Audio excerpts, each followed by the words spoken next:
Hi, it's Mike Stephenson here. Today we're going to have a look at Turbo 360 and we're going to have a look how you can use the tag inheritance feature in Azure and what impact that has and what it allows you to do within Turbo 360. So first off, we're going to take a look at which features in Turbo 360 are we talking about here. So in this video, we're really focusing on the Cost Analyzer feature. So this is where we'll help you build a FinOps solution to look at your cost data and to figure out where you're spending your money and how to find optimizations to save money. Now, I guess if we take a step back a minute and think about why do you care about tag inheritance? So what people want to do is you want to be able to tag resources so that when you get the billing data, you can allocate costs to different areas. And there's a number of other reasons why you would use tags as well. But when we think about cost management, we're really looking at how can I work out what my costs are for different solutions and different departments, especially when my solution may be deployed across a number of different resource groups and subscriptions.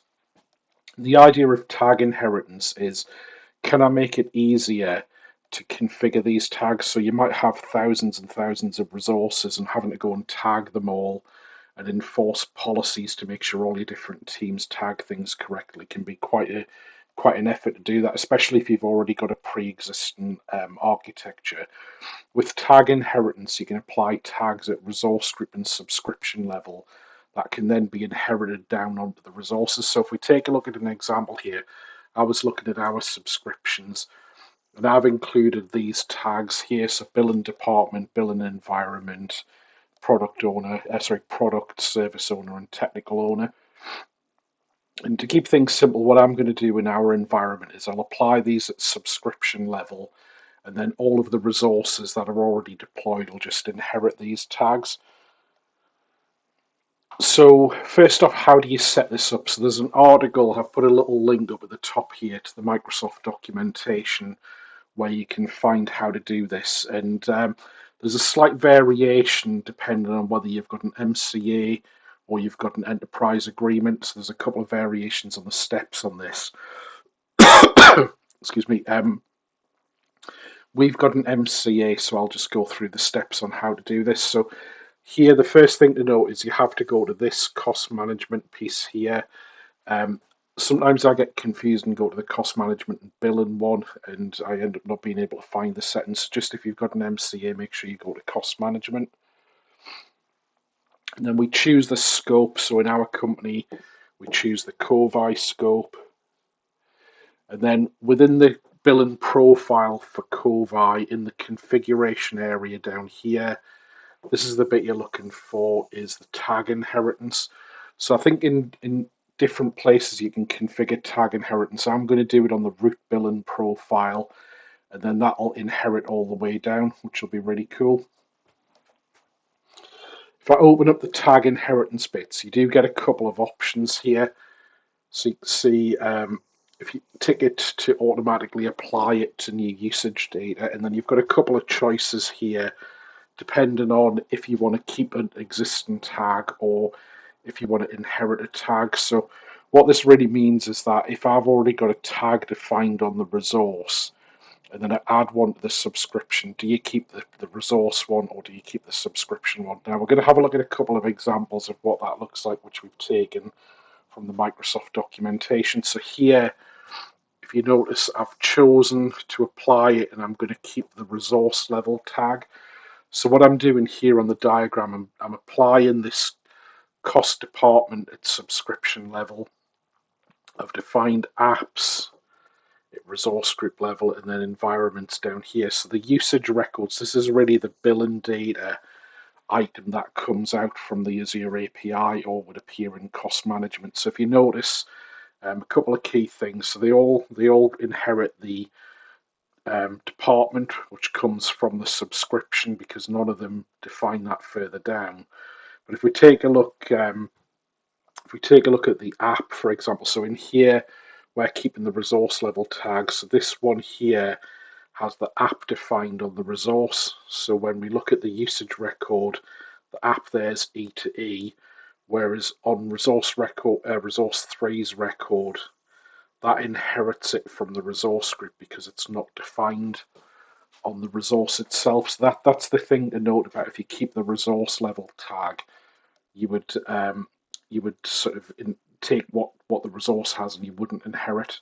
Now, where this becomes important, if you're going to use a tag name that your applications may have already used, you need to think about this because the first time I tried it, I put some tags in. I hadn't realized that some of the apps already had that tag on them and I wasn't getting the data I was expecting. So just bear that in mind. Now, the other model is if you're going to use the always inherit regardless of what the resource has. So again, we see the subscription has the department, so they all get that down here.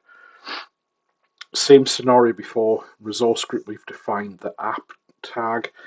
Now this time the E to E tag here has actually been replaced with the resource group tag, so both of these come from the resource group, and that's because we've chosen to always take the inherited tag as a priority over the resource level one. So that's what you would see in the billing record.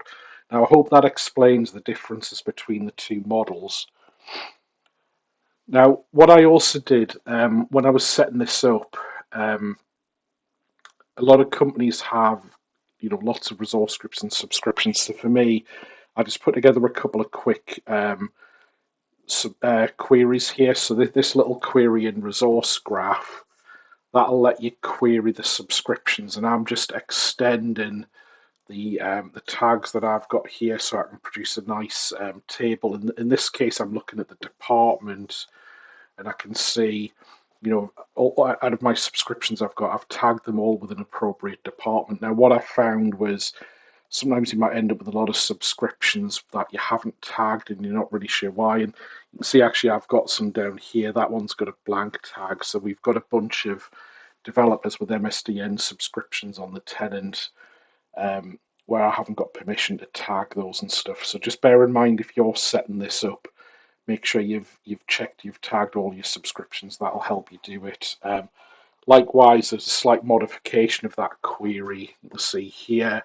So I can just get a list and I can do a flat query of, what value I've applied for each setting. So it's a good way of just testing, that you've set everything up you're expecting.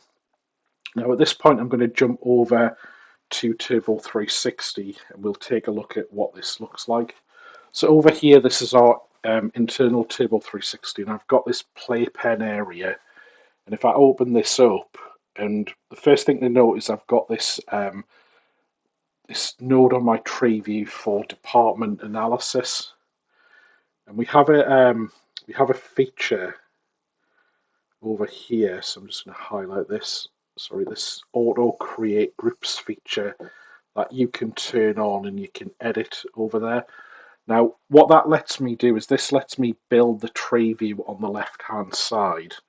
So what I'm going to do is I'm going to show how we configure that. So here you can see I've created a structure where I've got a parent-child where the top level is taken from the department tag, the next one's taken from the product tag, the one below that's taken from the environment tag. And basically that's how I've created my parent-child. Now, what that means on the tree view, if I go back over here, as you can see on the left-hand side here, so at the top level, I've got a department, and I've got a department for product and core services. And then we do have some resources that show us no value. They're the ones in those resource groups you saw in my resource graph query where I didn't have permission to tag them. And to be honest, they're the developer ones, so I'm not really too fussed about that, and I can do that later. But here in the tree, we start with department, and then I open that out, and you can see I've got, so if we have a look at the product, so you can see here I've got a product for each of the key products in the company. So we take a look at document 360, and then I've got a node for each of the environments. So if I have a look at the production environment for document 360, and you can see here I've got the graphs for cost available, so I can go and change these around. So let's have a daily graph. By service name, I think. Here you can see the results of my query. So I've got this month's cost, group by service. So I can see, if I have a quick look here, you can see we've got a little bit of log analytics spike showing up over here maybe, and most of our costs on app service down the bottom. But using the tags, that let me set up that subscription inheritance down to the resources, so I could dynamically build a tree view. And if I deploy a new product or a new environment, there's automatically going to be nodes appear in this tree. So it's really easy for me to start deep diving on my costs. So a good example might be if I start with the Document 360 team, we could manage our costs at the product level. This will work really well, especially in a bigger enterprise company where you've got different departments and cost centers and projects and that kind of thing. And actually, one of the quite cool things as well with the generation of this tree view is it doesn't have to be a single bit. So what I could do is I could do a department analysis there, but I could maybe add another node which was like project analysis. So I could create a node and then configure those auto create rules to create nodes for different project codes or something like that, and you would be able to get a node for each project that you have going on in the company. And hopefully we feel like the combination of tag inheritance and auto create groups will really empower you to build a model that will dynamically just grow with the company as you're doing more projects, more solutions, and you can model it how you want, meeting the needs for your cost management. Thank you for listening to today's video. We hope you have a great week.